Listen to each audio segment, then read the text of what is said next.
আউযুবিল্লাহি মিনাশ শাইতানির রাজিম বিসমিল্লাহির রহমানির রহিম। অন্তর্বর্তীকালীন সরকার আমাদের প্রফেসর ডক্টর ইউনূসের নেতৃত্বে 100 দিন পার করে গেছে। আমার কাছে মনে হয় যে এটি একটি ব্যাপক সময়। এখন ইলেকশন কবে দিবেন না দিবেন সেটা পুরাই আলাদা। আর সংবিধান পরিবর্তন করতে চান, ভালো কথা। এর আগেও আমি বলেছি যে 6টি বিশাল যে সিটি আছে এই 6টিকে স্টেট হিসেবে গণ্য করতে হবে।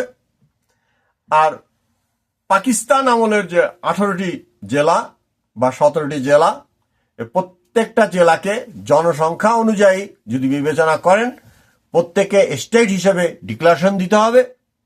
যার যার স্টেটের শিক্ষা, অর্থ, স্বাস্থ্য তারাই নির্ধারিত করুক, বিবেচনা করুক, তারা তাদের সিদ্ধান্তে যাক।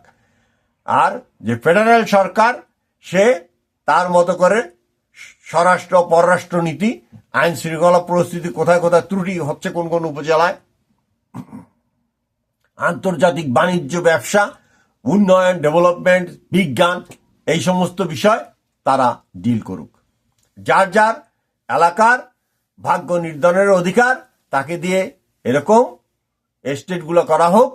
18 আর 6 24টি স্টেট।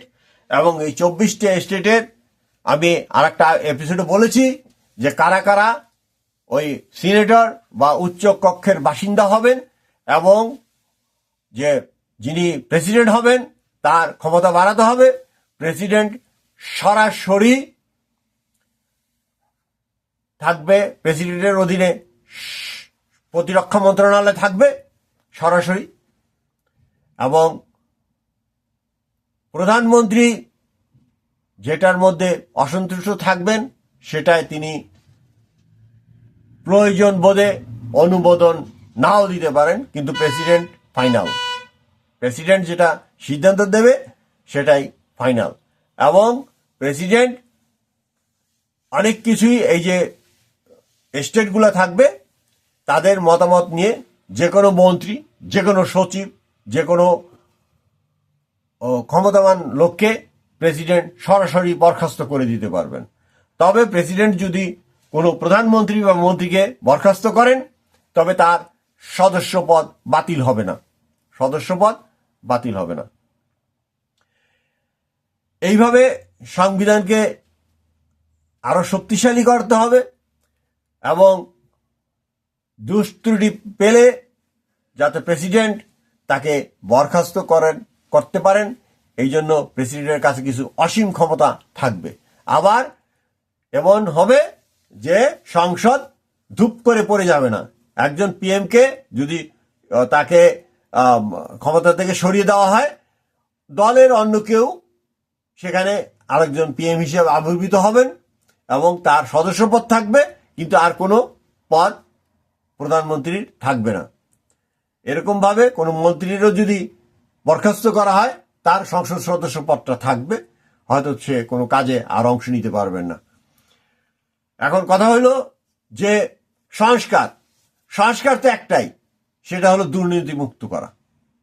দুর্নীতি মুক্তির জন্য আমি আগেও বলেছি যে কমপক্ষে 10 লক্ষ লোক ভলান্টিয়ার হিসেবে নিয়োগ দেওয়া হোক। যিনি কোনো কাজ করবেন না, সেই কাজ না করে ফুলের মতো পবিত্র থাকেন এবং কাজ করে যাচ্ছেন, সেইগুলাকে বন্ধ করতে হবে। বাপেরটা খাই, মহিষ চড়াই না, এগুলো চড়ানো যাবে না। প্রত্যেকটা লোককে হিসাবের আওতায় আনতে হবে। দুর্নীতিবাজ বা চাঁদা আদায়কারী, এই লোকাল যে সমস্ত বাজার আছে, ঘাট আছে, সবকিছুর ক্ষেত্রে অবশ্যই কর বিভাগের বিস্তৃতি ঘটাতে হবে এবং সেইখান থেকে আয় ব্যয়ের তালিকা প্রত্যেকটা পুলিশের সাথে 10 জন করে ভলান্টিয়ার দেন, প্রত্যেকটা আর সেনা সাথে যারা অলরেডি আছে দেশের বিভিন্ন জায়গায় আরো 10 জন করে দেন, যাতে কোথায় কোথায় চাঁদা হচ্ছে বা অন্য কালোবাজারি হচ্ছে এইগুলার যেন তদারকি করতে পারেন। আর ওইটা আগেও বলেছি যে অন্তত প্রত্যেকটা উপজেলায় 10 থেকে 20টা বা 25টা করে লোক থাকতে পারে, সে আওয়ামী লীগ হইতে পারে বা অন্য আওয়ামী লীগের চাঁদা দিয়ে দুর্নীতি করছে হাজার হাজার কোটি টাকা, এই লোকগুলাকে ধরেন এবং অর্ডিন্যান্সের মাধ্যমে সবার আয় ব্যয়ের হিসাবটা নিয়ে নেন। এবং এর আগেও বলেছি যে কর্মচারীর ক্ষেত্রে কমপক্ষে 1 কোটি, কর্মকর্তার ক্ষেত্রে 2 কোটি, এরকম বন্ড দিয়ে কাজ করতে হবে এবং বন্ড দিয়ে বলতে হবে যে কার কত টাকার মালিক আছে। এবং যাদের 15 বছর বা 20 বছর যাদের চাকরি হয়ে গেছে তাদের দেখেন দুর্নীতি বা চোট্টার গন্ধ পাইলে তাদেরকে বাদ দিয়ে দেন। সেটা একটা পরিমাণ আছে, হয়তো 1 টাকা 2 টাকা করছে, একটা 3 কাঠার একটা জমির উপরে একতলা একটা বাড়ি করছে, চুরি করে এই করছে, ছেড়ে দেন এইগুলো। এই ছোট পর্যায়ের গুলা ছেড়ে দেন, বড় পর্যায়ের গুলা ধরেন, নাহলে সব একসাথে করতে পারবেন না, সম্ভব না। যেই অবস্থা চলতেছে এটি আর বেশি দিন এই অন্তর্বর্তী সরকারের পক্ষে চালিয়ে নেওয়া একটা কঠিন হবে। এই জন্য অবশ্যই ইলেকশনের দিকে যেতে হবে এবং অনতিবিলম্বে ইলেকশন দেওয়া হোক। এবং যদি পারা যায় যে যাদের 3 বার বা 2 বার একই পদে যারা নির্বাচিত হয়েছে তাদেরকে বাদ দিয়ে দেন, তাদেরকে বাদ দেন যে তারা আর ইলেকশনে দাঁড়াতে পারবে না। আর 3টি ক্ষেত্র বাংলাদেশ মানব জোটের, সেটা হলো 1, যারা বল প্রয়োগ করে তারা নির্বাচন অযোগ্য হইবে, 2, যাদের দুর্নীতির টাকা আছে, 3, যারা মহিলাদের সাথে বা দুর্বলের সাথে অবিচার করে বা করেছে তাদেরকে অবশ্যই নির্বাচনের বাইরে রাখতে হবে। প্রত্যেকটা মানুষের আমল নামা পরিষ্কার করার দরকার হয়ে পড়ছে এবং সবাই এখন ওই আওয়ামী বিরুদ্ধভাবে কথা বলে একটা ভাব নেওয়ার চেষ্টা করতেছে।